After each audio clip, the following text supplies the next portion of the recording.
Bonjour à tous, aujourd'hui nous allons parler de Poséidon, le dieu des tempêtes, des tsunamis et bien évidemment des mers. Il était parfois aussi surnommé l'ébranleur de sol car il pouvait causer des tremblements de terre et des raz-de-marée. C'était un des dieux les plus puissants de l'Olympe et aussi un de mes préférés.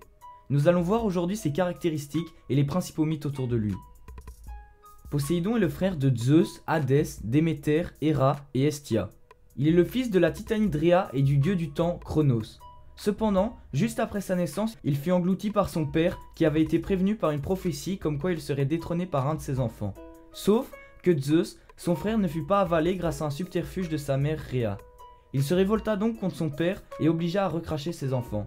Si vous voulez plus d'informations sur ce mythe, n'hésitez pas à aller voir ma vidéo sur Zeus ou sur la création du monde. Poséidon, après avoir été vomi par son père, a été élevé par une fille d'océan dans l'île de Rhodès. Aussi, tout jeune, il s'est pris de passion pour les flots marins.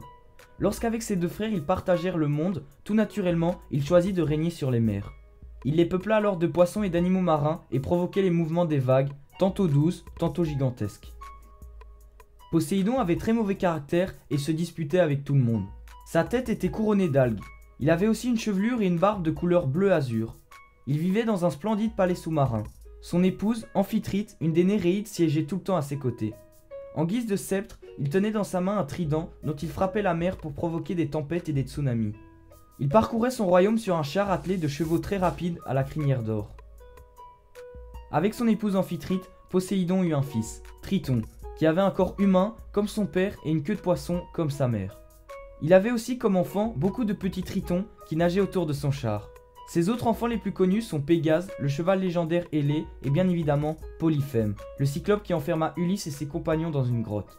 À cause de cet épisode où Ulysse trouva l'œil du cyclope, Poséidon, pour venger son fils, le poursuivit et l'empêcha de rentrer chez lui durant 10 ans. Bien qu'exerçant son activité au fond de la mer, Poséidon se voulait aussi constructeur de villes. Mais il n'avait pas beaucoup de chance, car en général, c'est un autre dieu qui l'emportait dans la fondation d'une cité. C'est ainsi qu'Athéna lui enleva la possession d'Athènes.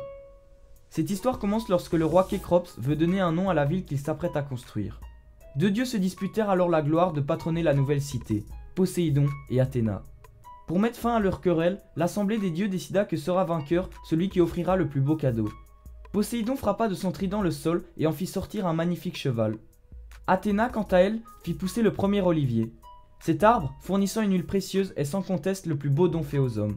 Athéna est alors déclarée victorieuse et la ville que fonda Kécrops s'appela Athènes d'après le nom grec de la déesse Athéna. Poséidon a aussi été engagé avec Apollon par le roi de Troie, Laomédon, pour construire les murailles de sa ville. Mais une fois les travaux terminés, le roi refusa de payer aux dieux le salaire convenu. Pour se venger, Poséidon envoya un terrible monstre marin qui ravagea la contrée de Troie. Même s'il ne possédait pas autant de villes que ses frères et sœurs, il était quand même le souverain d'une île extraordinaire, l'Atlantide. Oui, je parle bien de cette cité légendaire. Les richesses de cette île sont merveilleuses. Les fruits et les plantes poussaient à profusion. Il y avait de nombreuses mines de métaux précieux. Les rois de l'Atlantide, descendants de Poséidon, habitaient des villes magnifiques. Mais un cataclysme détruit l'Atlantide qui disparut pour toujours. Il était aussi impliqué dans la naissance du Minotaure. En effet, Minos avait reçu en présent un magnifique taureau blanc de la part de Poséidon. Mais il négligea sa promesse de le sacrifier aux dieux. Il échangea donc le bovin divin avec l'un de son troupeau. Poséidon, trompé, voulut se venger. Bien qu'il ne puisse pas tuer Minos, qui était le fils de Zeus, il élabora alors une autre manière ironique de se venger. Il insuffla en Pasiphaë, la femme de Minos, un amour coupable envers le taureau. Elle forniqua donc avec la bête légendaire et de leur union naquit le Minotaure, créature mi-homme, mi-taureau que Minos enferma dans le célèbre labyrinthe. Poséidon était particulièrement adoré en Ionie et dans le Péloponnèse, mais son culte était également répandu dans toute la Grèce, principalement dans les villes maritimes où il lui arriva même, comme à Corinthe ou à Ténare, de supplanter la divinité locale. Les animaux qui lui étaient voués étaient les chevaux, symbole des sources jaillissantes, et les taureaux, emblème de son action fécondante ou de son impétuosité. De même, on célébrait en l'honneur de Poséidon des courses de chevaux.